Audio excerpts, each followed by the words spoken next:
ఏకాదశి రోజు ఉపవాసం ఎందుకంటే, ఒకటి 15 రోజుల్లో ఒక రోజు మనం భక్తి కేటాయించాలి. మామూలు రోజుల్లో మనం తిన్నప్పుడు మనకు 16 గంటలు పడుతుంది శరీరం ఆ ఫుడ్‌ని ప్రాసెస్ చేయడానికి. అప్పుడు మనం భక్తి మీద ఎక్కువ ఫోకస్ చేయలేదు.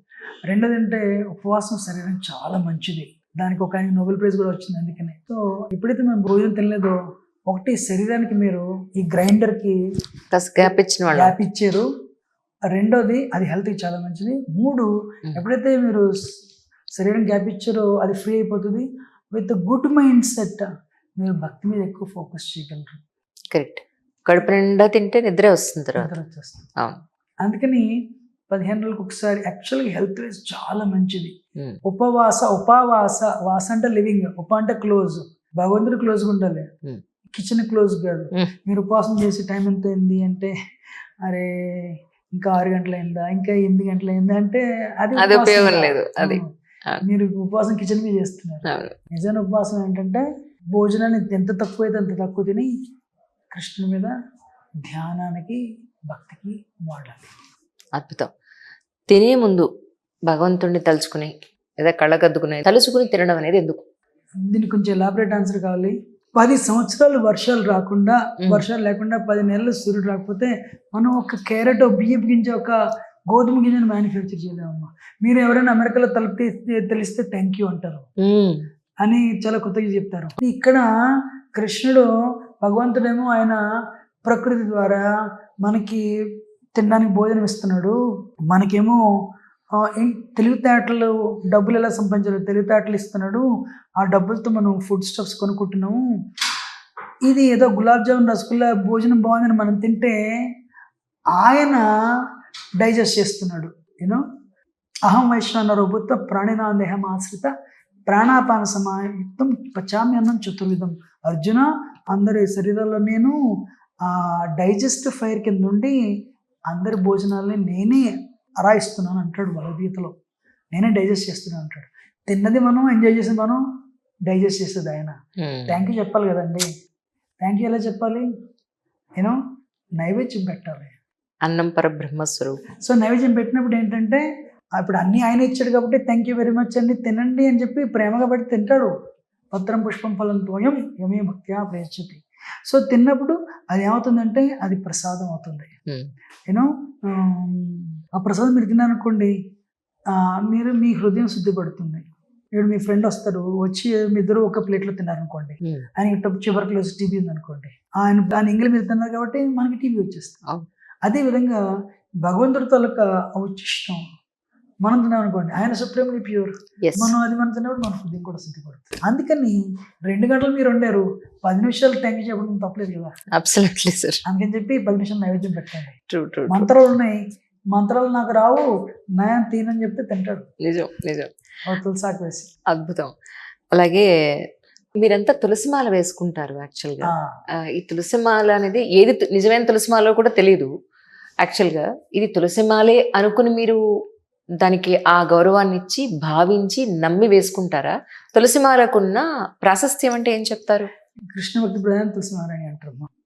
సో అందుకని చెప్పి ఏది తులసి మనం జపం చేసేది తులసి, భక్తి వస్తుంది తులసి ద్వారా. యూనో సో నైవేద్యం పెట్టినప్పుడు అందులో తులసాకు వేస్తాం.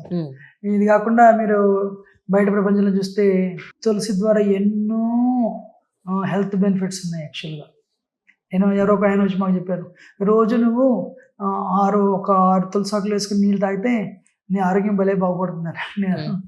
మేము తులసి నీళ్ళు తప్పించి ఏవి తాగము. మేము నైవేద్యం పెట్టిన ప్రతిసారి అందులో తులసాకు వేస్తాం కాబట్టి ఆ తులసి నీళ్ళు తాగుతాం. అందుకని ఆ భక్తి రావడానికి తులసి మహారాణి చాలా సహాయం చేస్తుంది. రైట్. అలాగే ఆవుల్ని ఎందుకు పెంచాలి అని అంటే, ఆవుకున్న అంటే గేదెలు లేకపోతే ఇంకోటి అవి ఎందుకు? వేదిక కల్చర్లో ప్రామినెంట్ యానిమల్ ఏంటంటే ఆవు. మీకు పూర్వకాలంలో ఒక ఆవు అండి, 1 ఎకరం భూమి ఉంటే మీకు మీ జీవితం సాఫీగా వెళ్ళిపోతుంది. ఆవు ఏంటంటే ఆవు ఇచ్చే పాలు చాలా హెల్దీ. యజ్ఞం చేయడానికి సరిపడా వస్తువులు, ఆవు పేడ కానీ, కౌ యూరిన్ కానీ, ఇవన్నీ కూడా ఆవు నుంచి వస్తాయి.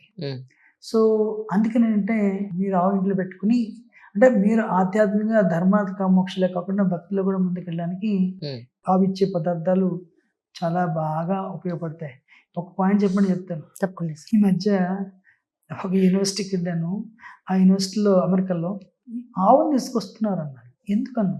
రేపు పిల్లలకి పరీక్షలు స్ట్రెస్ వస్తుంది. అందుకని ఆవుకి కౌ కడలింగ్ చేస్తే స్ట్రెస్ పోతుందని చెప్పి శాస్త్రజ్ఞులు కనుక్కున్నారు అని చెప్తే ఇప్పుడు అమెరికా యూనివర్సిటీలో పిల్లలకి ఆవుల్ని, మేకలను తీసుకొస్తున్నారంట. ప్రూవెన్ ఏంటంటే మేకల కంటే ఆవుకి మదర్ నేచర్ ఉంది కావాలి. అవును, అవును. మదర్లీ నేచర్ ఉంది. అందుకని మీరు లండన్‌లో ఈ రిసర్చ్‌లో ప్రూవ్ అయింది. మీకు హెల్త్ ఇష్యూస్ ఉన్నాయనుకోండి, ఎస్పెషల్లీ స్ట్రెస్ ఉందనుకోండి, ఆవు దగ్గరికి వెళ్ళి మీరు ఆవుకి ఇలా కడలింగ్ రాస్తే అంటారు. కౌ అవును, అవును, కడలింగ్. అవును, అవును. బ్రషింగ్ చేశారనుకో ఆవుకి, ఆ దగ్గర ఉండడం వల్ల ఆవు తాలూకా ఆ మదర్లీ హార్మోన్స్ మనమే పనిచేసి మన స్ట్రెస్ పోతుంది. అందుకని రేపు ఎగ్జామ్ అని చెప్పి పిల్లలందరూ ఆవుకి కౌ కడలింగ్ చేయడానికి పోయారు, బ్రషింగ్ చేయడానికి అని చెప్పి చెప్తున్నారు. సో స్ట్రెస్కి భలే రిలీఫ్. ఇంకోటి ఆవుకు రెగ్యులర్గా మీరు ఆవు తాలూకా సమక్షంలో మీరుండి ఆవుకు సేవ చేస్తే ఇష్యూస్ కూడా చాలా పోతాయి అంటారు. అద్భుతం. కానీ వేదిక్ కల్చర్లో మనకి ఆధ్యాత్మికంగా ఎదగడానికి ఆవు చాలా ఉపయోగపడుతుంది. ఆవు శరీరంలో అందరు దేవతలు ఉంటారు, అందుకని ఆవు పూజనీయమైనది అని చెప్పి చెప్తారు. రైట్. భగవద్గీత ఎప్పుడు చదవాలి? భగవద్గీతకి అలా రూల్స్ ఏం లేవమ్మా. వీలైనైతే చదవచ్చు. కానీ మీ ఇందాక చెప్పాను, శ్రవణం మననం నిధిధ్యాసనం. చదవండి, ఇది చాలా బాగా చెప్పాడని చెప్పి దాన్ని మననం చేయండి. ఇది అప్లై చేయాలని చెప్పి గట్టిగా ఒక పాయింట్ పట్టుకోండి. ఆచరణలో పెట్టాలి. మంచి పాయింట్. సో 700 శ్లోకాలే. రామాయణం అంటే 24,000 శ్లోకాలు, భాగవతం 18,000 శ్లోకాలు. అంత టైం ఎవరి దగ్గర ఉందమ్మా? ఎవరి దగ్గర లేదు. వాళ్ళందరూ పరుగు. సో అందుకనంటే ఇవాళ మీరు అదేంటి లెమన్ జ్యూస్ కావాలంటే మంచినీళ్ళు 2 చుక్కలు లెమన్ ఎసెన్స్ వేస్తున్నారు, తిప్పేసి ఇచ్చేస్తున్నారు. అదే కదా. అందుకని కృష్ణుడు ఏమంటున్నాడంటే మీకు ఎసెన్స్ 700 శ్లోకాలే, రోజు శ్లోకం 3 నిమిషాలు చొప్పున చదివితే 2 సంవత్సరాల్లో భగవద్గీత అయిపోతుంది అంటాడు. సో ఎప్పుడైనా చదివినా పర్వాలేదు, మీకు వీలైన టైంలో చదవండి, కానీ ఆచరణలో తీసుకురండి. అద్భుతం. శ్రీమద్ భాగవతానికి అలాగే భగవద్గీతకి ఉన్న తేడా ఏమిటి అంటే ఏం చెప్తారు? భగవద్గీత కృష్ణుని మాట్లాడింది. భగవద్గీత అన్ని ప్రిన్సిపల్స్ యాక్చువల్గా మాన్యువల్. యాక్చువల్గా ఎలాగ మన జీవితాన్ని చక్కగా నడపడానికి కృష్ణుని ఇచ్చిన మాన్యువల్ భగవద్గీత. యుద్ధరంగంలో అర్జునుడి ద్వారా మనకు బోధించిన గీత భగవద్గీత. కానీ అదే ప్రిన్సిపల్స్ కృష్ణుడు ఇచ్చిన భగవద్గీతలు ఇచ్చిన ప్రిన్సిపల్స్ డెవోటీస్ ఏం చేస్తారంటే వాళ్ళ జీవితంలో అప్లై చేసి వాళ్ళ జీవితానికి పరిపూర్ణత ఎలా సాధించారో భక్తిని ఫాలో అయ్యి వాళ్ళ కథలే భాగవతంలో ఉంటాయి అన్నమాట. భాగవతంలో 10 టాపిక్స్ ఉంటాయి. భక్తులు కృష్ణుడి గురించి చెప్పేది భాగవతం. జీవితాన్ని ఎలా నడిపించాలో కృష్ణుడు మనకి అర్జున్ ద్వారా చెప్పేది భగవద్గీత. ఓహో, అదేనా? భాగవతం అంటే నీ కథలు, ఈ భగవద్గీతల ప్రిన్సిపల్స్ జీవితంలో ఎలా అప్లై చేసి వాళ్ళు కృష్ణ భక్తిని పాటించి కృష్ణ ప్రేమ ఎలా పొంది వాళ్ళు వైకుంఠానికి కృష్ణలోకి కలిగి వెళ్ళిపోయారో ఉదాహరణలతో ఉంటుంది భాగవతం. భక్తులు కృష్ణ గురించి చెప్పేది భాగవతం. కృష్ణుడు మనకి జీవితాన్ని ఎలా పాటించాలో చెప్పేది భగవద్గీత. ధృతరాష్ట్రుడు కృష్ణ భగవాన్ని ఒక ప్రశ్న అడిగారట, నన్ను గుడ్డివాడిగా ఎందుకు పుట్టించావు, నాకు 100 మంది పిల్లల్ని పుట్టించి ఎందుకు చంపేశావు అని. దానికి కృష్ణుడు ఏం చెప్పుకున్నారు సార్? యాక్చువల్లీ ఈ ప్రశ్న ధృతరాష్ట్రుడు, స్వామి నేను చేయని తప్పుకి నాకు రాజ్యానికి రాజు అవ్వకుండా చేసావు నువ్వు. ఎప్పుడైతే గుడ్డివాడి కింద పుట్టాడో భీష్ముడు ఏమన్నాడు, తను హెడ్ ఆఫ్ ద ఫ్యామిలీ, అప్పట్లో రాచరికం ఉండేది. సో ఎవరైతే కుటుంబంలో మొట్టమొదటి కొడుకు కింద పుడతారో వాళ్ళే రాజు, ప్రపంచానికి చక్రవర్తి అవుతారు. కానీ భీష్ముడు ఏమన్నాడు, గుడ్డివాడు చక్రవర్తి అవ్వలేడు, తీసేయండి అన్నాడు. పాండు రాజు అయ్యాడు. ఈ ప్రశ్న అడుగుతాడు ధృతరాష్ట్రుడు, నువ్వు గుడ్డివాడి కింద పుట్టించావు, చాలా బాధపడ్డాను. తర్వాత మా తమ్ముడికి 5 పిల్లలు ఉన్నారు, నాకు 100 మంది పిల్లలు ఉన్నారు, భలే ఆనందించాను. కానీ నువ్వేం చేసావు? తర్వాత మా తమ్ముడు చనిపోయి ఆ రాజ్యం మళ్ళీ నా చేతికి వచ్చింది, ఇండైరెక్ట్గా ఆనందించాను. ఇప్పుడేమో 100 మంది పిల్లల్ని తీసేసావు, నువ్వు ఎందుకు ఇలా చేసావు అంటాడు కృష్ణుడు అంటాడు, ధృతరాష్ట్ర 100 జన్మల క్రితం నువ్వు ఒక హంటర్ కొడుకు కింద పుట్టావు. ఓ రోజు చెట్టెక్కి పక్షికి 100 పిల్లలు ఉన్నాయి, ఆ ఫాదర్ బర్డ్ని కింద తీసుకొచ్చి దాని కళ్ళు పొడి చేసి ఆ 100 మంది పిల్లల్ని అగ్ని నిప్పెట్టి అంటించేసావు. అందుకని ఇవాళ పుట్టుగుడ్డివాడు కింద పుట్టావు, నీ కళ్ళ ముందే 100 పిల్లలు చనిపోయారు. Every action has equal and opposite reaction.